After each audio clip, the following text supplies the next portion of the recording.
ইমামের দায়িত্ব হচ্ছে পেছনে কারা আছে এটা খেয়াল করা। অনেক সময় ইমাম সাহেব আল্লাহু আকবার বলে যে নামাজ ধরছে, কি হচ্ছে পেছনে আর খোঁজ খবর নাই। মুআয ইবনে জাবাল রাদিয়াল্লাহু তাআলা আনহুকে আল্লাহ রাসূল সাল্লাল্লাহু আলাইহি ওয়াসাল্লাম একটা এলাকার ইমাম বানিয়ে পাঠিয়েছিলেন। এলাকার মুসল্লিরা ছিলেন, লোকজন ছিলেন শ্রমজীবী, সারা দিন কষ্ট করে নামাজে যে জয়েন করতো। তো উনি মাগরিবের নামাজে সূরা ফাতিহার পরে সূরা বাকারা তেলাওয়াত শুরু করলেন। তো মাগরিবের সালাতে উনি যখন এত লম্বা তেলাওয়াত ধরলেন, মুসল্লিরা আর ইমাম সাহেবের সাথে থাকতে পারতেছে না। ওনারা তো ইমাম সাহেবের হয়তো মন ফুরফুরে, উনি পড়তেছেন মনের আনন্দে দরাজ গলায়, কিন্তু মুসল্লিদের তো অবস্থা খারাপ। সারাদিন ওনারা খেতে খামারে কাজ করে আসছে, নামাজ ছেড়ে দিয়ে অনেকে চলে গেছে। একা একা নামাজ পড়ে যে আল্লাহ রাসূল সাল্লাল্লাহু আলাইহি ওয়াসাল্লামের কাছে যে বিচার দিল যে রাসূলুল্লাহ, দেখেন এমন একজন ইমাম আপনি অ্যাসাইন করেছেন আমাদের এলাকায়, মাগরিবের নামাজে উনি সূরা বাকারা পড়ে আর আমরা হচ্ছে শ্রমজীবী। রাসূল সাল্লাল্লাহু আলাইহি ওয়াসাল্লাম খুব রেগে গেলেন।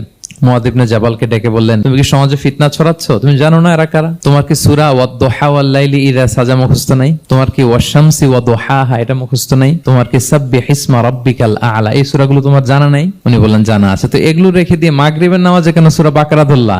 আল্লাহর হাবিব সাল্লাল্লাহু আলাইহি ওয়াসাল্লাম কিন্তু এমন ইমাম ছিলেন না, উনি অত্যন্ত বিবেকবোধ সম্পন্ন একজন ইমাম ছিলেন। একবার পেছনে এক বাচ্চার কান্না শুনে উনি নামাজ ছোট করে দিয়েছেন। সবাই বললেন, ইয়া রাসূলুল্লাহ, এত ছোট নামাজ তো কখনো পড়তে দেখি না। তখন রাসূল সাল্লাল্লাহু আলাইহি ওয়াসাল্লাম বললেন, একটা ছোট বাচ্চার কান্নার আওয়াজ আমার কানে এসেছে, আমার মনে হচ্ছে বাচ্চাটাকে সামলাতে নারীদের কাতারে একটা মায়ের খুব কষ্ট হচ্ছে, এজন্য নামাজটা আমি খাটো করে দিয়েছি। দেখেন কি চিন্তা চেতনা, পিছনে কি হচ্ছে সব রাসূল সাল্লাল্লাহু আলাইহি ওয়াসাল্লাম এটা খেয়াল করতেন।